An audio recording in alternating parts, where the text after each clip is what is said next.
For more on the climate talks, we are joined here in the Beijing studio by Ms. Wu Changhua, Greater China Director of the Climate Group. Welcome, ma'am. And also in London, we have Ms. Isabel Hilton, CEO and editor of ChinaDialogue.net. And meanwhile, we're also joined on the phone by Ms. Jennifer Morgan, who is the Global Director at the Climate Program of the World Resources Institute. First of all, I want to make an observation. This is an old lady panel. And we are talking about something extremely important for our children, for generations to come. Obviously, women are paying close attention to this issue. Welcome to all of you, ma'am. Ladies, shall I say. Thank you. First of all, I want to invite the opinions coming from Ms. Morgan, because you are now in Bonn, Germany. What do you make of the process, Ms. Morgan, so far for the conference, talking about paving the way for Paris about a draft? Is it really in the making? Well, it is in the making. Countries have been meeting until late evening, trying to narrow down this negotiating text that they have to get to a final short text by Paris. It's challenging and slow going with 195 countries all trying to agree, like a big editing exercise. But there seems to be, goodwill to try and narrow this down so that they can actually start making some decisions and not leave everything until the last minute in Paris, which I think they've learned is not probably the best way to go. It is certainly not the best way, and it is not a secret at all that climate change conferences usually have become very dramatic over the years. But let me ask you this, Ms. Morgan. We understand there has been some disagreements about what Germany's contribution should be, because Germany has been making this energy transformation from nuclear to renewable energy, but at the same time, coal still remain a very big pillar for its electricity generator. And secondly, what do you also make of the lack of cooperation and united front, so-called, among some of the biggest oil makers in the world in terms of what they should do to cut back their emissions? People say these two could pretty much hinder any conclusion at the current Bonn conference. Well, first of all, in Germany, I think Germany's actually one of the great leaders on climate action. They, as you noted, they're phasing out their nuclear. They're now up to about 25% renewable energy in their energy mix, and they're going for 80. Their coal emissions are being addressed. There's a new law that's been proposed to put a tax on coal to slowly take it off the grid as well. The chancellor's very committed to their 40% reduction by 2020 below 1990, and she actually just announced that they're going to double their climate finance for developing countries from 2 to 4 billion. I see. Before 2020. So if everybody was more like Germany, we actually would be in pretty good shape. The other countries you mentioned, though, it's a little bit different. The oil-producing countries here have never put forward their own actions of what they're going to do to address the problem, and they tend to be the ones that slow down the process here. And that's a big problem. And I think finding ways that they can see the shift into solar energy. Saudi Arabia's minister recently signaled that there will be an end to oil at some point in time. But they also need to be accountable for their emissions. And I think oftentimes too much attention goes on countries like China and not on those countries. All right, interesting point over there. Let me come back to the other two panelists who are coming both in the Beijing studio and through London satellite. Ms. Hilton, you probably need to respond to what Ms. Morgan just observed, that so much emphasis has been given to some of the countries, of course, where they are big emitters, but at the same time, others are lacking consensus to move ahead as well. Well, it's very hard to get consensus among so many countries, and clearly countries that are primarily dependent on carbon production, so oil-producing states in particular, but also coal-producing states, are going to try and slow the process down. What I think there is, and Jennifer mentioned Saudi Arabia acknowledging that oil has its limits and thinking about moving to have a a solar production which will eventually take over from oil. That's an important shift in thinking, because I think up till very recently Saudi Arabia simply said no. The reason that the focus remains on China is that China is just so big, and if you think that since the Kyoto Protocol came into effect, think how China's economy has grown. China has become the world's biggest emitter by volume. What China does is also a model for other emerging economies. So there are many reasons why what China does remains very much under the spotlight. From shift in thinking to shift in actions, as you mentioned about Saudi Arabia, many believe that could be a very long process. But for China now, that process has already taken place. Ms. Wu, we understand China has already pledged last year to be able to have the peak of its emission by the year 2030, and also to double the renewable energy the country is using by that year as well.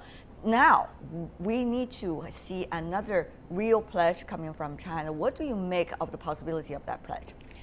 I think the major pledge from China is pretty much clear already. So yes, 2030 is a timeline. We said no later than 2030. There's a strong possibility if we make more efforts, we'll be able to peak way before that, say around 2025, even 2022. So that's the effort, actually, the pathway we're making. In the meantime, definitely we're seriously looking into energy revolution. So we started to look into energy consumption, energy production, look at the technologies, look at the governance mechanism to make sure cleaner energy is going to be the future for China. And so from that perspective, so the attention on China, particularly in terms of the shifting towards more action-oriented country, largest emitters, actually, that gives the rest of the world the hope. But one of the things important is making the pledge is one thing. Whether people and countries are going to follow their pledges is another thing, because this one, we all understand, is not likely to be legal binding, because U.S. Congress is not likely in the election year going to pass any bill related to that. So how much hope are we really talking about by making real efforts to combat climate change? Ms. Wu, briefly.